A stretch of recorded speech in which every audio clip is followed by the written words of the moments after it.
At Christmas dinner, my daughter-in-law handed me a mop and told me to stop pretending to be sick and start cleaning properly. When I looked to my son for support, he didn't defend me. Instead, he agreed with her hand. That was the moment something inside me broke. Before we begin, a huge thank you to all of you. We've officially hit 500 subscribers. It's a small milestone, but a big deal for us. And now our eyes are set on the 1,000 subscribers goal. To help us get there, please hit the like button, subscribe so you never miss a story, and let me know in the comments where you're watching from and how you're doing. Your support truly encourages us and keeps this channel going now. Let's jump into the story. I am 68 years old. 68 years of living, working, sacrificing, and loving my family without keeping score. And that Christmas Eve, in front of more than a dozen people laughing and sipping egg, I was reminded exactly where I stood in my own son's house. The dining room was full, plates clinked, music played softly. Then Jessie, daughter-in-law, stood up with a gift wrapped in gold paper and walked straight toward me. "This one's for you," she said, her eyes shining in a way that made my stomach tighten. At first, I thought it might be a joke. Something silly. I smiled weakly and unwrapped it. The smile vanished instantly. A mop. Wooden handle. Gray strings. Cheap, cold, real. The laughter around the table faded. Someone coughed. Someone else looked down at their phone. I felt every eye on me as if I were being examined. "What is this?" I whispered. "A useful gift," Jessica said casually. "So you can stop acting sick all the time and actually clean the house properly." The room felt frozen. I turned to my son, Mark, my only child. The boy I carried, fed, protected, and loved more than my own life. "Mark," I said quietly. He stood up, straightened his shirt, and spoke without hesitation. "She's right, Mom. You live here for free. The least you can do is help out and make the guests comfortable. Stop using your age as an excuse." Every word cut deeper than the last. I didn't argue. I didn't cry. I picked up the mop with shaking hands, nodded once, and said, "Excuse me." No one followed me. I walked down the hallway to the small room at the back of the house. The one that used to be a storage room before my husband died, and my son said, "Come live with us, Mom, we need you." That night, while they laughed and celebrated, I pulled out an old suitcase and began to pack. And what I found in that room would change everything, and make them wish they had never handed me that mop. I closed the door behind me and leaned against it, pressing my hand to my chest, as if I could physically hold my heart together.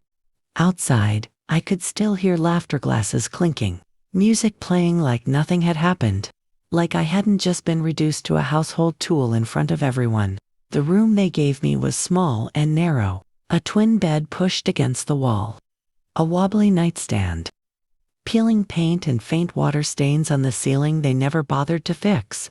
This used to be a storage room before my husband died.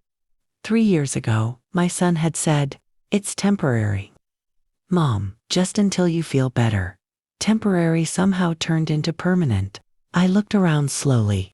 A framed photo of my late husband sat on the nightstand. Arthur, the only person who had ever truly seen me. Beside it lay my rosary, worn smooth from years of prayers whispered in the dark. That was when I opened the closet and pulled out my old suitcase. The fabric was faded, the zipper stiff. I hadn't used it in decades, not since Arthur and I took a small trip to Florida early in our marriage. Back then, we danced barefoot on the beach and talked about the life we would build.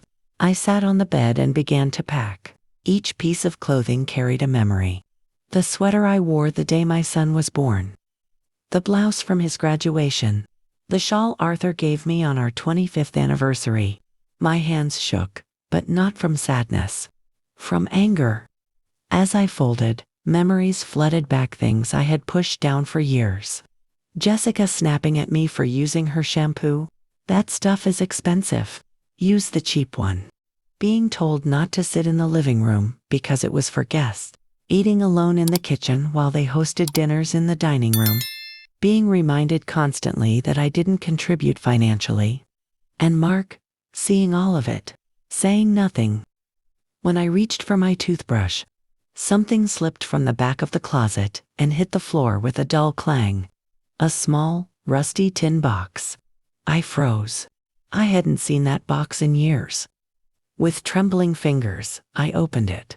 Inside were old documents, yellowed photographs, and a thick manila envelope sealed with a lawyer's stamp. My breath caught as I pulled it out. Land deeds. Property papers. Something my parents had left me long ago, something I had completely forgotten. In that moment, sitting in a room where I had been made to feel worthless, a dangerous thought entered my mind. What if I wasn't as powerless as they believed? I tucked the documents into my purse, closed the suitcase, and glanced one last time around the room. They thought I was nothing. By morning, they were going to learn just how wrong they were. I left that tiny, suffocating room in the dead of night, suitcase in hand, stepping quietly onto the cold December street. The air bit at my face, sharp and real. Unlike the fake warmth of their Christmas Eve laughter, my heart pounded not with fear, but with something I hadn't felt in years: freedom. I walked 4 blocks before my legs threatened to give out. The city was quiet. The occasional car passed, headlights slicing through the darkness. For the first time in 3 years, I wasn't being watched, judged, or ordered around. For the first time, I belonged only to myself. But where could I go? My friends in the old neighborhood hadn't reached out in years. My son had carefully pushed me away, and yet, in that moment, I knew exactly who I could call. My younger sister, Carol. She would understand. She would help me. She had always been the one person who never doubted me. My hands shook as I dialed her number. Each ring felt like an eternity. Finally, her sleepy voice came through. "Hello? It's me. I need help. I'm at Mel Street near Mark's house. Please come get me," I said, my voice breaking. There was a long pause. Then, "Don't move. I'm coming." 20 minutes later, Carol arrived in her old red Chevy, hair messy, robe loosely tied, eyes blazing with protective fury. She didn't ask questions. She wrapped me in a hug so tight I thought I might collapse into her arms. "I swear," she whispered, "if he lays a finger on you, I will make him regret it."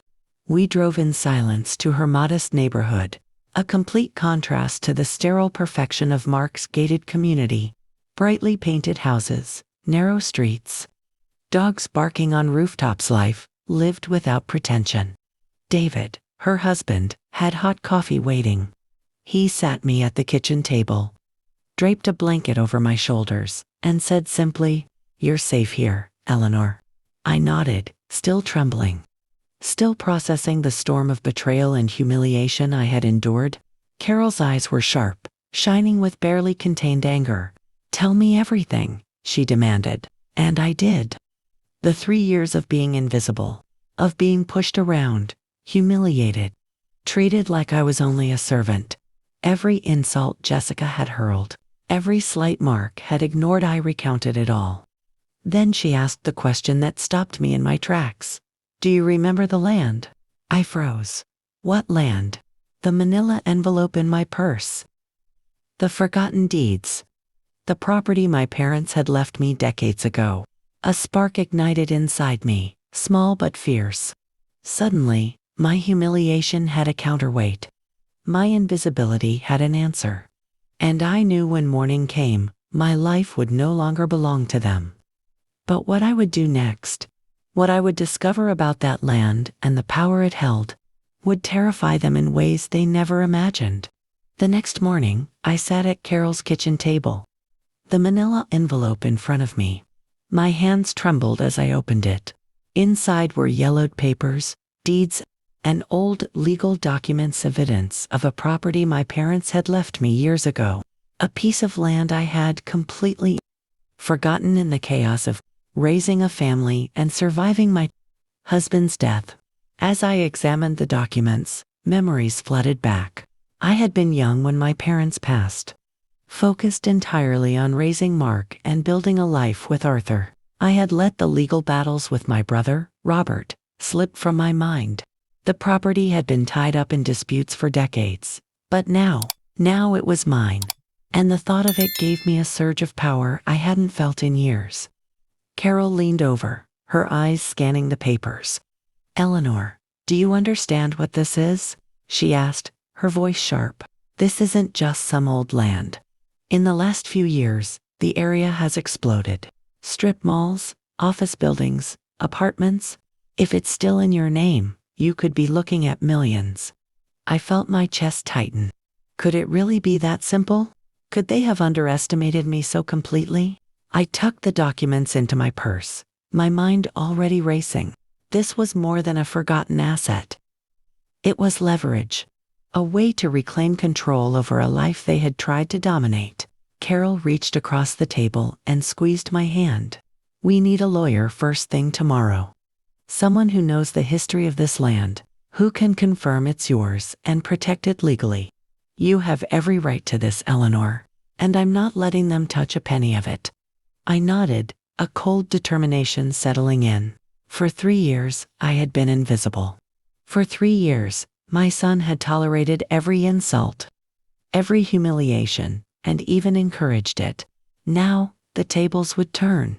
The land, the property my parents left me with hope for independence, was no longer forgotten. It was my power, my safety net, my answer to their cruelty. I spent the day gathering everything I could: old receipts, letters, photographs, every little detail that confirmed my ownership, my history, my life beyond the cage they had built for me. The more I collected, the more alive I felt. That evening, Carol brought out a cup of chamomile tea, her face calm but eyes glinting with shared purpose. "Tomorrow," she said, "we start the legal process. And when we do, Mark and Jessica will finally see you for who you truly are, not the weak, submissive woman they think you are." I took a sip, letting the warmth fill me. For the first time in years, fear didn't dominate me. Instead, a sense of control, of destiny, filled the room. I smiled faintly at Carol. "Tomorrow," I whispered, "everything changes." And deep down, I knew they would never see it coming. The next morning, Carol drove me downtown to Mr. Henderson's office, a place that had once seemed intimidating but now felt like a gateway to freedom. The building's worn marble stairs and heavy wooden doors were a stark contrast to the polished, sterile perfection of Mark and Jessica's home. Yet somehow, that imperfection felt honest. Mr. Henderson, 80 years old but sharp-eyed and commanding, greeted me warmly. "Eleanor," he said, his gravelly voice carrying both familiarity and respect. "It's been too long." I handed him the manila envelope. He opened it carefully, scanning the deeds, the seals, and signatures with the reverence of someone uncovering a long-forgotten treasure. Minutes passed in silence, broken only by the soft ticking of the clock. Finally, he looked up, his eyes bright. "Eleanor, do you understand what you have here? This land, it's completely yours. Legally, absolutely yours. All prior disputes with your brother are resolved. An adverse possession has cemented your ownership for the past 3 years." My heart pounded. Millions of dollars, years of being dismissed, overlooked, humiliated, and now, the power to turn the tables was in my hands. Carol leaned close, whispering, "Do you understand the value of this?"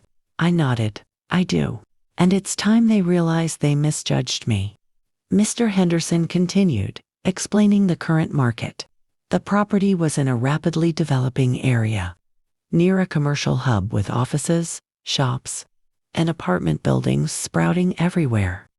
Recent appraisals placed its value in the multi-million-dollar range, and that wasn't all. Investments Arthur had set up years ago, long forgotten in the chaos of our lives, had matured quietly, waiting for me to claim them. As I listened, a steady calm replaced the rage and fear I had carried for years. This wasn't just money. This was freedom, security, validation. Mr. Henderson leaned back and smiled faintly. Eleanor, once the legal confirmations are in place, you will have full control. Nobody can take this from you, not even Mark. I took a deep breath. Then let's proceed, I said firmly. Let's secure it all. And let them wonder why I disappeared without a word. Carol's hand squeezed mine. They think you're powerless. They think they can control you. Tomorrow, you'll prove them wrong. That night, I sat in Carol's guest room, staring at the ceiling, imagining the look on Mark and Jessica's faces when they finally realized I wasn't the weak, invisible mother they had controlled for years. I pictured them scrambling, desperate, realizing their assumptions had been entirely wrong. And as I drifted toward sleep, a thought settled deep in my mind. They have no idea what's coming, and when they find out, they will regret every cruel word, every insult, every moment they treated me like nothing. Because by morning, I would no longer be the woman they thought I was. For 2 days, I said nothing. No calls, no messages, no explanations. I stayed at Carol's house, watching the world move on without me. And for the first time in years, I felt no guilt for choosing myself. The silence wasn't empty, it was powerful. I knew Mark would notice eventually. He always did when something affected his comfort. On the 3rd morning, my phone finally rang. Mom, Mark's voice came through, uncertain, almost irritated. Where are you? Jessica's been calling everyone. You didn't even clean up after the party. This isn't funny. I closed my eyes and took a slow breath. I'm fine, I said calmly. I just needed some time. A pause. Then his tone sharpened. You can't just disappear. People are asking questions. People, not we were worried. Not are you okay? I left my room exactly as it was. I replied. You won't need the mop anymore. Another silence, longer this time. Mom, don't start this, he said. You're overreacting. Jessica didn't mean anything by the gift. I almost laughed. I'm not calling to argue, Mark, I said evenly. I'm calling to let you know I won't be coming back. His breath caught. What do you mean, you won't be coming back? Where are you even staying? With family, I said. People who don't hand me cleaning tools as jokes. His voice dropped. You're being dramatic. You don't have money. You can't live on your own. That was the moment. I smiled to myself. You're right, I said softly. I don't plan to live on my own for long. What does that mean? It means I'm taking care of things. Legal things. Things I should have handled a long time ago. He scoffed. You don't need lawyers. You need to come home and calm down. Home. The word felt foreign now. I'll contact you when I'm ready, I said. Please don't look for me. Before he could respond, I ended the call. Carol was watching me from the doorway, arms crossed. He's scared, she said. He just doesn't know it yet. That afternoon, Mr. Henderson called to confirm the final paperwork. The land was officially secured. The investment accounts were unlocked. Everything was legally mine and untouchable. I sat at the table, staring at my name on the documents. Eleanor Whitman. Not mom, not burden, not free help. That evening, I did something I hadn't done in years. I booked an appointment with a real estate consultant, then a financial advisor. Then I opened a brand new bank account in my name only. Each step felt like reclaiming a piece of myself. Mark thought I had nowhere to go. Jessica thought I was helpless. They were both wrong. And tomorrow, when the first official letter arrived at their house, the illusion they had built would finally begin to crack. The letter arrived on a Thursday morning. Jessica found it first. She was halfway through her coffee when she noticed the official envelope, resting neatly on the kitchen counter, stamped with a legal seal. Her smile faded as she opened it, eyes scanning the page again and again as if the words might change. They didn't. Minutes later, Mark called me this time. His voice wasn't irritated. It was shaken. Mom, we got something in the mail. Something from a lawyer. About land. About assets. He swallowed hard. Why didn't you tell us? I sat by the window at Carol's house, sunlight warming my face. Because you never asked, I replied calmly. Silence. That land belonged to your grandparents, I continued. It was left to me. I forgot about it once, but it never stopped being mine. You can't just disappear and then drop this on us, he said. Jessica is upset. She thinks. I cut him off gently. Jessica handed me a mop in front of guests and told me to clean. You stood beside her and agreed. That's when you stopped being entitled to my explanations. His breath hitched. I'm not calling to punish you, I said. I'm calling to set boundaries. I won't be living with you again. I won't be your helper, your excuse, or your embarrassment. Later that afternoon, they showed up at Carol's house. Jessica didn't look confident anymore. Her shoulders were tense, her voice controlled. We didn't mean to hurt you, she said. We just thought, since you were staying with us. I met her eyes. You thought I was dependent. You were wrong. Mark stepped forward, eyes glossy. Mom, please. We can fix this. You can come back. Things will be different. I shook my head. Different would have been defending me. Different would have been respect. I told them my decision calmly. I would be selling part of the land, securing my future, and moving into a small home of my own. Close enough for visits if they learned how to treat me, but far enough that I would never feel trapped again. Jessica said nothing. Mark nodded slowly, shame written all over his face. As they left, I felt no anger, no bitterness, only peace. That evening, I unpacked my suitcase not because I was moving back, but because I finally knew where I belonged. And as I placed Arthur's photo on the nightstand, I whispered, I found my strength again. They gave me a mop, thinking I was nothing. They were wrong. Because sometimes, losing everything is exactly how you find yourself again. If this story touched your heart, tell me in the comments, what city are you watching from? Don't forget to like, subscribe, and share this story so more people remember. No matter how old you are, it's never too late to stand up for yourself.